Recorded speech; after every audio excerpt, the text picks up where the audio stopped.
Hello बच्चों, welcome back to our channel Rajput study zero. तो बच्चों, आज के इस वीडियो में आप लोगों को क्लास 12 इंग्लिश के सेंट्रल आइडिया को बताएंगे। वेरी इंपॉर्टेंट सेंट्रल आइडिया है ये, थिंग्स ऑफ ब्यूटी, जो आप सभी के बोर्ड एग्जाम में 4 नंबर में पूछता है। जैसा कि आप सभी का पेपर 12 मार्च को है, तो आप सभी के पास ज़्यादा समय नहीं बचा है। तो देखिए, सेंट्रल आइडिया को मैंने आपको 3 सेंट्रल आइडिया बताया है। पहला मैंने आपको जो है माई मदर एट 66, और दूसरा आपको मैंने जो है कीपिंग क्वाइट, और ये तीसरा जो कि लास्ट है ये थिंग्स ऑफ ब्यूटी। ये 3 ही आपको तैयार करके अपने बोर्ड एग्जाम में जाना है। ये 3 तैयार कर लेते हैं तो आपको देखिए 4 नंबर आपका बिल्कुल तैयार हो जाता है।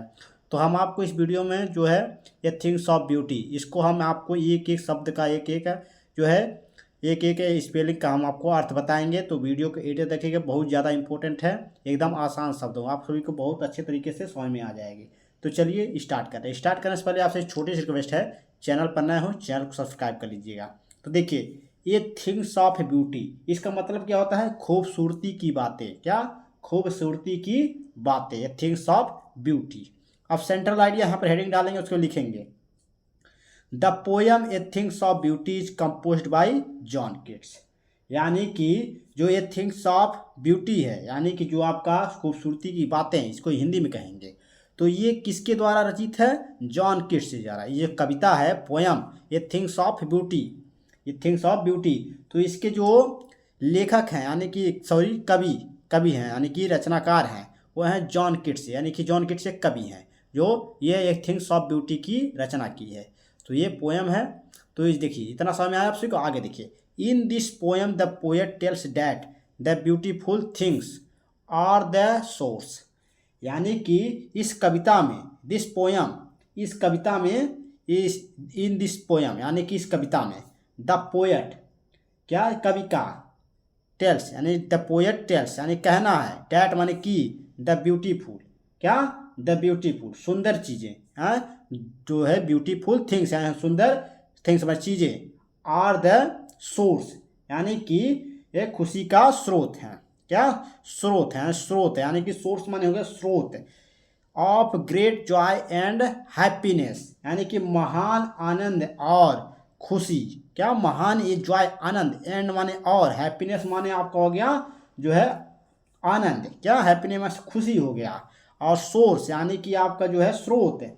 ये देखिए, यहाँ से हम फिर से चलते हैं। इन दिस पोयम, इस कविता में, द पोएट टेल्स, कवि कहता है कि, डैट द ब्यूटीफुल थिंग्स यानी कि जो है सुंदर चीज़ें, द सोर्स ऑफ ग्रेट यानी कि महान, जो है महान चीज, महान आनंद, जॉय, ग्रेट जॉय यानी कि जो है सुंदर चीज़ें, और जो है आपके सोर्स ऑफ ग्रेट जॉय यानी कि महान आनंद, एंड और हैप्पीनेस, खुशी यानी कि खुशी, यानी कि और खुशी के स्रोत हैं। यानी कि कवि का कहना है, यानी इस पोयम में कवि कहता है, इस पोयम में कवि कहता है कि जो सुंदर चीज़ें हैं और जो है महान आनंद हैं, यानी कि महान आनंद है और खुशियाँ हैं, वह जो है एक स्रोत हैं। क्या? खुशियों का एक स्रोत है। उसके बाद देखिए, इतना समझ में आया आप सभी को? आगे देखिए, देयर फॉर ब्यूटीफुल थिंग्स, क्या?